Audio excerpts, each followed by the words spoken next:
Biasanya kan kalau udah berber tuh gede nih sumber, jadi mulai nanam. Tapi ini enggak loh, akan terbalik loh. Nah pertanyaan saya, nanti air bagaimana? Ayo mikirin yang mau calon-calon tuh, suruh mikirin dah. Iya loh, kalau nggak ada ini Mbak Puan waktu cerita di mana tuh di IKN, Mbak Puan kan ke IKN ya. Aduh katanya mah airnya susah. Terus kamu mandinya pakai apa nu? Ya lap-lap aja. Ih. Terus paskibraka saya, lo ini bener. Paskibraka saya banyak yang maaf kena murus-murus. Ternyata kena itu apa? E. coli. E. coli ya. Lu yo. Untung aja pada kuat. Setiap hari telepon. Siapa lagi yang kena? Ayo, mesti yang kuat. Kalau nggak bisa, untung saya lapis. Jadi 2 grup ke sana. Jadi 17 tambah 8 kali 2. Berapa tuh? 50-an yang dari, karena saya siapkan juga yang di sini. Kalau juga di sini mau bendera gitu loh Pak, daripada pusing udah 2 grup gitu baik. Nah gitu loh, coba bayangin. Ay, itu tanamlah pohon gitu loh, kesian deh rakyat. Nanti kalau nggak ada air di sana aja, yang di balik papan itu kasih juga ini apa itu namanya, masih nampung air hujan loh. Iya loh. Ini kan kamu tuh mbok punya apa sih? Empati.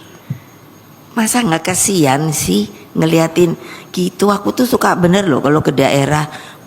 Kalau malam nggak mau depan orangnya. Kalau udah malam gitu baru udah aku nangis deh. Aku bilang Pak, rakyat yang kamu bilang harus sejahtera dan lain sebagainya, kok masih kayak gini ya Pak? Aku bilang, bagaimana ngangkatnya Pak? Salahnya itu di mana? Kamu udah diberi kuasa loh, dengan dukungan rakyat loh. Jangan lupa loh, kamu tuh nggak jadi sendiri loh. Udah gitu setelah jadi kamu lupa. Makanya nanti kalau umpamanya aku lihat nggak bener gitu, jadi mesti ada caranya juga tuh Pak. Kalau umpamanya jelek gitu Pak Mahfud, bisa diinikan, di apa tuh namanya,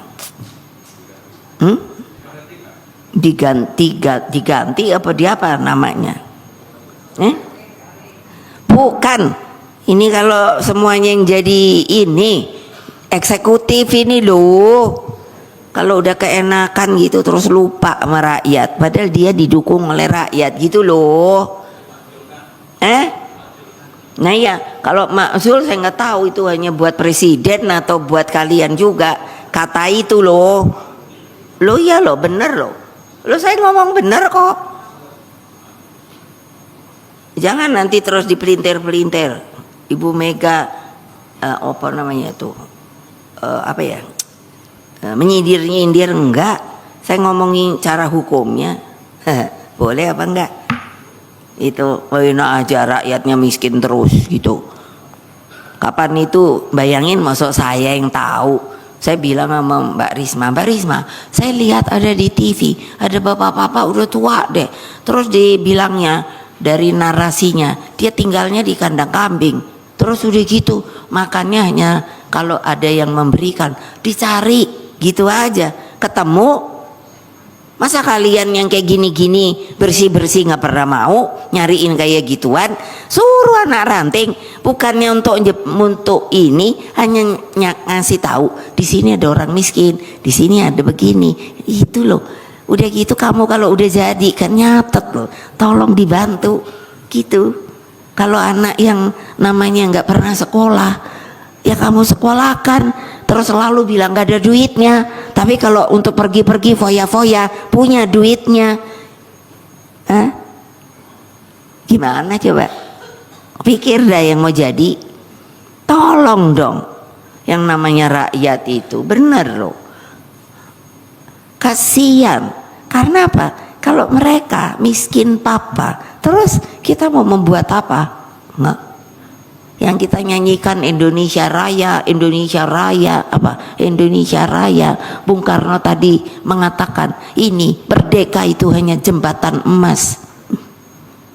Tapi kamu sendiri tidak mau melihat ke bawah, maunya mendongak ke atas. Insaf. Semuanya harus insaf. Nah, ini terakhir, saudara-saudara sekalian, seluruh rakyat Indonesia dimanapun kamu berada, yang saya cintai dan banggakan, satunya kata harus dengan perbuatan dan keteguhan pada jalan kebenaran merupakan moralitas paling tinggi bagi seorang pemimpin. Terlebih dalam pemilihan umum ini, seluruh proses pilkada sama sekali lagi tidak boleh meninggalkan etika moral dan tatanan kehidupan berbangsa dan bernegara yang baik. Sebab dari negara demokrasi, pemilu itu adalah cermin kedaulatan rakyat untuk memilih pemimpin mereka secara bebas, merdeka, dan demokratis. Pemilu menyentuh masa depan bangsa dan negara. Pemilu membangun legitimasi dan kredibilitas yang namanya seorang pemimpin. Mari genggam erat komitmen kita pada ideologi Pancasila dan Undang-Undang Dasar Negara Republik Indonesia tahun 1945. Kita jadikan pilkada sebagai wahana bagi lahirnya pemimpin yang benar-benar arif, bijaksana, dan mumpuni. Jangan pernah takut berjuang bagi kemerdekaan rakyat. Percayalah, tidak ada perjuangan yang sia-sia. No sacrifice is wasted. Selamat berjuang. Merdeka, merdeka, merdeka, merdeka, merdeka, merdeka. Satyam Eva Jayate. Wassalamualaikum warahmatullahi wabarakatuh. Om Santi, Santi, Santi, Om Rahayu.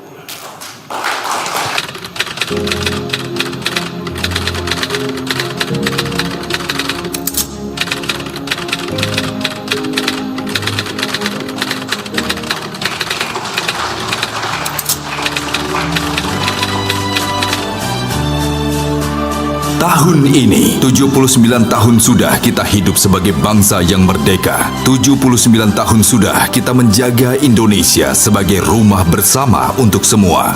Bung Karno, proklamator dan Bapak Bangsa Indonesia, memperjuangkan kemerdekaan Indonesia dengan mendirikan Partai Nasional Indonesia yang merupakan induk dari PDI Perjuangan. Dengan tugas sejarah tersebut, PDI Perjuangan berkomitmen untuk mewujudkan Indonesia Raya yang sejati-jatinya. Atas dasar kesadaran historis ini, pemilihan kepala daerah serentak tahun 2024 adalah momentum bagi lahirnya pemimpin yang mumpuni, pemimpin yang memiliki energi perjuangan semangat kemerdekaan 17 Agustus 1945, agar terwujudlah masyarakat adil makmur dengan karakter sejati sebagai bangsa pejuang. Pemimpin yang dipersiapkan PDI Perjuangan adalah pemimpin visioner yang merakyat, mengedepankan penguasaan ilmu pengetahuan dan teknologi, serta mengedepankan pembangunan yang respek terhadap kelestarian lingkungan. Pemimpin yang dipersiapkan memiliki komitmen tinggi agar Indonesia berdikari di bidang ekonomi dengan mengedepankan politik tata ruang, kedaulatan pangan, kedaulatan energi, kedaulatan keuangan dan pertahanan, serta terus memajukan daya saing manusia Indonesia dengan memajukan pendidikan, kesehatan, perumahan rakyat, hingga memastikan penghidupan yang layak secara kemanusiaan. Menghadapi agenda demokrasi pilkada serentak bulan November 2024 mendatang, PDI Perjuangan bertekad menjadikan momen pilkada 2024 untuk menjunjung tinggi demokrasi dan konstitusi, bukan hanya sebagai sebuah pesta demokrasi, tapi juga memastikan pilkada 2024 berjalan jujur, adil, demokratis, dan bermartabat tanpa adanya kecurangan yang terstruktur, sistematis, dan masif. Bagi PDI Perjuangan, Pilkada 2024 juga harus memperkuat integrasi pembangunan dan politik antara pemerintah pusat dan pemerintah daerah yang bertujuan membuka selebar-lebarnya keterlibatan daerah bergotong royong dalam proses pembangunan nasional. Guna memenangkan pilkada serentak tersebut, PDI Perjuangan telah bergerak cepat dengan menggelar pelatnas tim pemenangan Pilkada 2024 yang terbagi dalam 4 gelombang. Pesertanya sudah lebih dari 250 daerah dengan total lebih dari 2.200 orang tim sukses yang terlibat dalam pelatihan. Sebagai satu-satunya partai di era pasca reformasi yang berhasil memenangkan pemilihan legislatif 3 kali berturut-turut, PDI Perjuangan mempersiapkan materi-materi pelatihan terbaik yang merupakan gabungan dari praktik-praktik pemenangan di lapangan berdasarkan pengalaman panjang kepartaian yang telah teruji. Dari mulai pemetaan politik, penyusunan strategi pemenangan, pelaksanaan kampanye, manajemen media, penggalangan relawan, pengamanan suara, pelatihan hukum, dan lain sebagainya. Para pemberi materi adalah mereka para senior yang kaya akan pengalaman pemenangan di lapangan, yang telah merasakan asam garam, pahit getir pertarungan, dan tidak pernah menyerah dalam setiap perjuangan ideologis partai, agar Pancasila benar-benar dibumikan menjadi pemersatu dan jiwa kebangsaan Indonesia Raya. Bagi PDI Perjuangan, dengan memenangkan pilkada serentak, akan lahirlah pemimpin-pemimpin yang mampu merasakan setiap nafas penderitaan rakyat dan mengatasinya bagi kemajuan dan peningkatan daya unggul bangsa. Inilah bentuk tanggung jawab bersama yang diemban PDI Perjuangan untuk menjaga kualitas demokrasi agar semakin maju dan beretika. Inilah tekad PDI Perjuangan untuk terus menyempurnakan proses pelaksanaan demokrasi demi mewujudkan kedaulatan rakyat yang sesungguhnya. Inilah PDI Perjuangan yang akan melangkah memasuki pertarungan Pilkada 2024 dengan kepala tegak dan semangat membara bagaikan api nan tak kunjung padam yang selalu bergelora di dalam dada. Inilah PDI Perjuangan yang bangkit, bergerak, menang.